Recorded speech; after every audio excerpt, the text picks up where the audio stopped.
એ નીલિયો અરે શું કે સરપંચ? રામ રામ.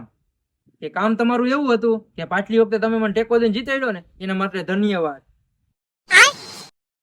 અને આજી વખતે એવો ને એવો ટેકો દીધા રાખજો મારો ભાઈ. હા હા હા, હવે અમે તને વોટ ક્યાંથી દેવાના ઘોડા જેવા? ગયા 5 વર્ષમાં તે કરી શું દીધું ઈ તો અમને કે. અને તે ગાડી લીધી, 4 વ્હીલ લીધી, ટ્રેક્ટર લીધું, ઘરની વાડી લીધી, 3 માળનો બંગલો ખડકી લીધો. અચ્છા, આ બધું તો તે તારા પેટનો ખાડો બુરું હાટું કર્યું.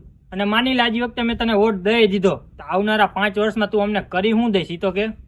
આજી વખતે ને બંગલામાં હે ને પ્લાસ્ટર પૂરું કરવાનું છે એ 5 વર્ષમાં. તારે આ દુનિયામાં જીવવાનો હક જ નથી. ખબર ન હોય ને તો તને કહી દઉં, તું આખા ગામની પાળ પીટીશ. સાચું જ છે ને ભાઈ, હું થોડો ખોટું બોલું કઈ.